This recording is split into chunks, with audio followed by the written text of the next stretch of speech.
shit day. The card deadness carried on today. Best hand I had in first session, which is 3 hours long, was pocket sixes. I flopped a set, bet, and the guy folded. Made no chips really. I chased a flush draw and 2 overs in one hand. Didn't get anything. What else happened? Not a lot really. Made a big bluff with deuces. That kept me alive for a bit. A few like ace-10 sort of hands. Just like raise pre and get 3-bet, or raise pre and get outflopped. Yeah, I was down to about 12 or 13,000. Called a raise pre with fours. Flopped a set of fours, all diamonds. The flop was all diamonds and the turn was a diamond. Had to fold to a bet. Well, it was a bet and a call. So you're never beating 2 people there. Very rarely anyway. So that took me down to like 8k within a few orbits. I had 6k. Blinds were big blind was 500, so I got like 12 bigs. Ended up shoving with ace queen. Very frustrated, but ace queen's going in there most of the time anyway. But yeah, very frustrated after just folding for 6 hours straight. Pretty much. Yeah, shove with ace queen and big blind wakes up with ace king, obviously. So we're out of that. So what else is there to do now? Have some lunch or breakfast, whatever you want to call it, first meal of the day, and then going to go down and watch Chris Bartlett, who's in the 2550s, very big stack, starting off. He's the leader of his table. Also John Lewis, or Noodles as I call him, he's on the feature table after the lunch break in the Goliath, so I'll probably go and sit and rail him as well a little bit. And actually, I didn't realise, but this hotel's got a gym, so I might even do that, you know, as well at some point. And also play some cash game, because we need to spend some hours playing some cash as well.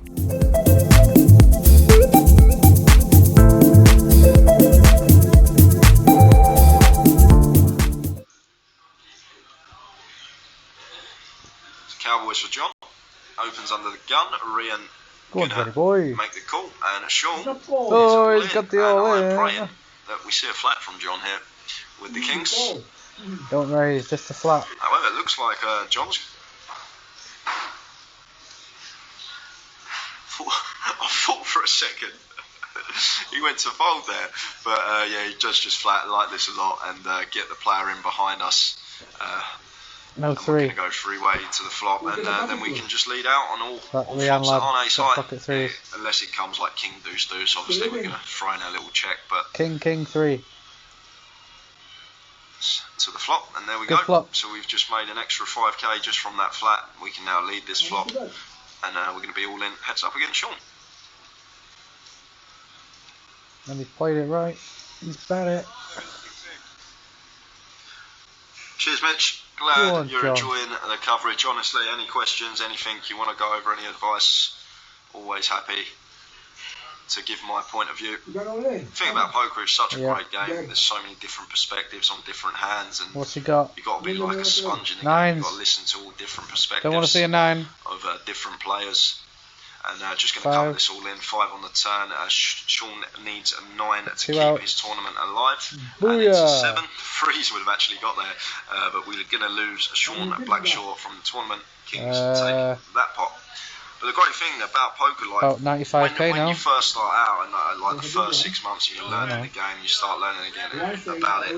Like you sort of get yourself. Some people get themselves into the mindset of one way's the right way, but then once you start talking to players, winning players, you know, players that are successful, and you hear their point of views on the hands, you just like take that perspective and take it to hand, and you take all this information to the tables that you've learned from different various people, and you just apply it. And it's such a great game because there's no hand that every single person will play. Everyone will play in a different way.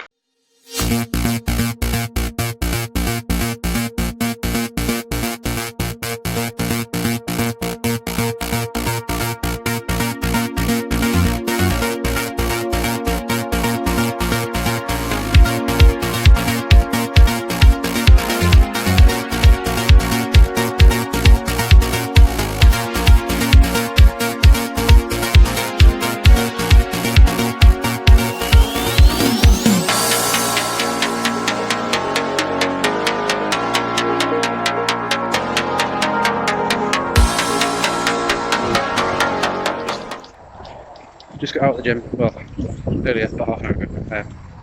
Didn't do a lot really, but about half an hour, just got a bit of a sweat on. That'll do. Still hurting a bit from my back problems and stuff, but they're slowly getting better. Went up to my room for a shower, and going back into the casino now to see how Chris is doing in the 2550. See how everybody else is doing in the Goliath. See you in a minute.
But we eventually get to play some cash game.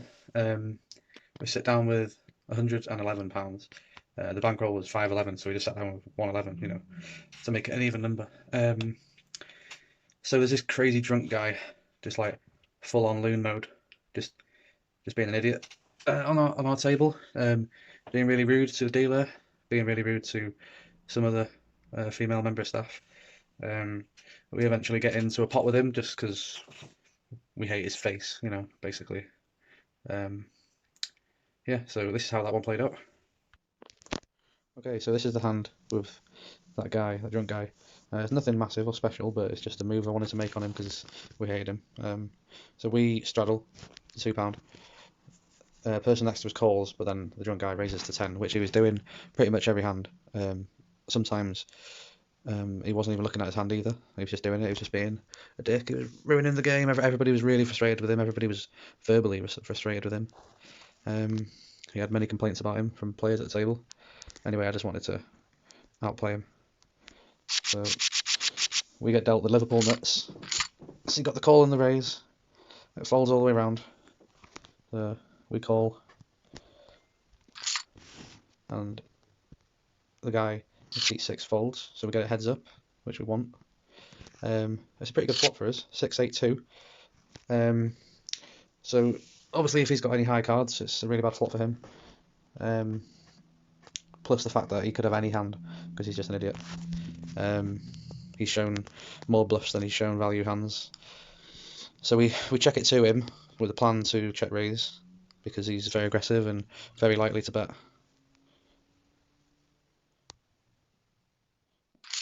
That's 18, and we tank for a while, because we've seen him fold to a raise on the flop very often. Like 90% of the time when I've seen him get raised, he folds.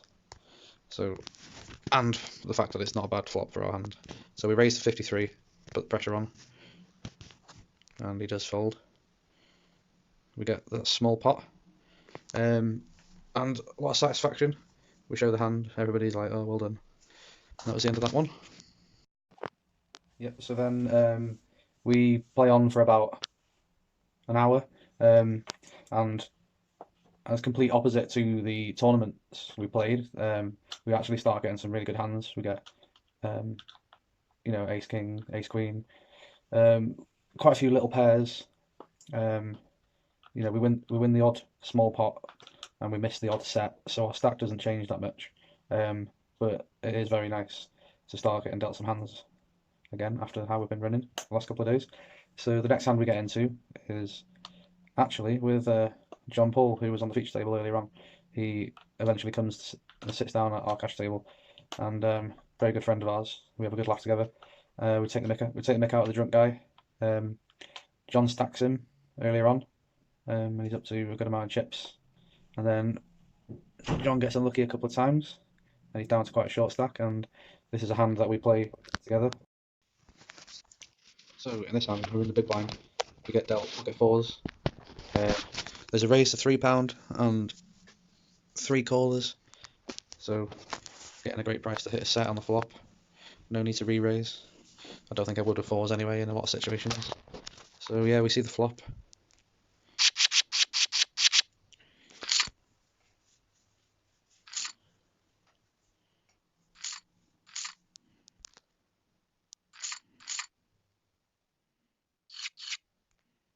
Right, so this is what we call an absolute miracle flop. We've hit our set, but there's also an ace. And if you hit a set and there's an ace on the board with this many players in, there's a very good chance that one of them's got a big ace. So in this sort of situation, I like to bet into the aggression. Usually a smallish bet, hope for a raise, try and look like you're doing a blocker bet maybe. Say like if you've got a hand like ace 5, maybe you might do a blocker bet to try and get to the river cheaply. So anyway, that's my theory behind betting into the aggression here. So we bet 5, and I think we get 2 callers.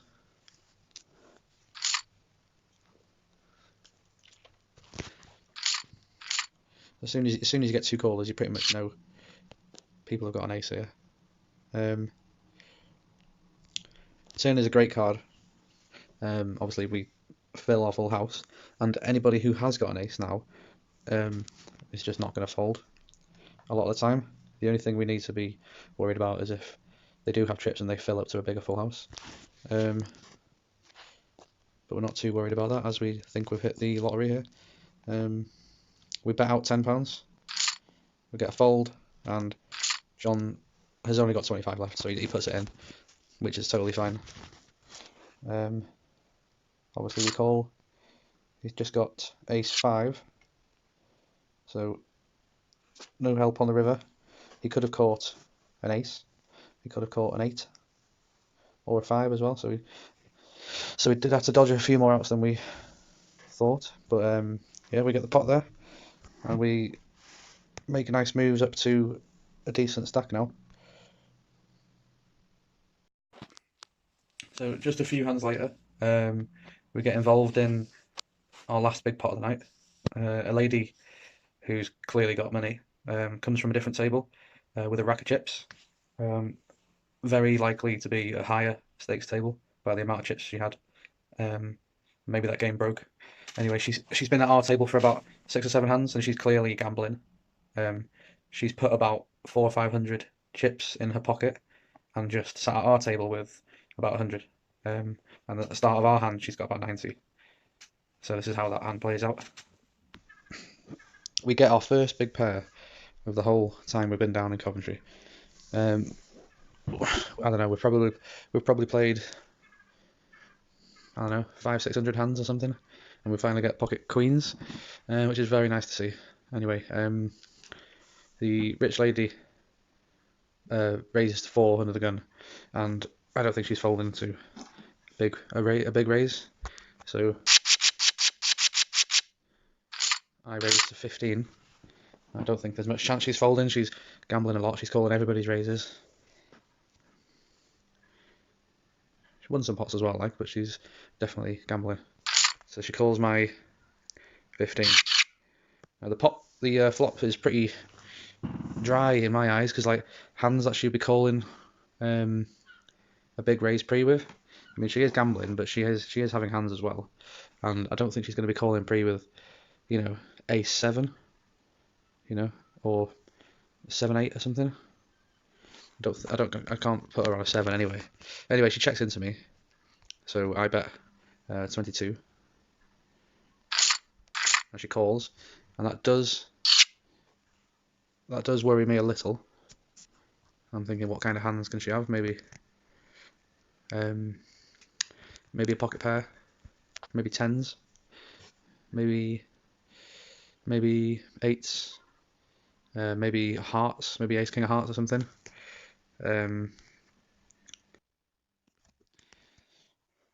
Right, so she checks to me on the turn, and I'm pretty satisfied that we've got the best hand. I can't see her having 10-8 and playing the hand the way she has done. I can't see her having a bigger pair than me. I can't see her having any 7s in a range. So we decide to bet big, just in case she's chasing hearts or something. So we bet 50, and she decides to just raise just the rest of what she's got. So she goes to 63. We call the 63. I do still think that we're ahead. Shows pocket 8s, so she's got quite a lot of outs. But we fade the river and we're good. So that's the last big pot of the night we play.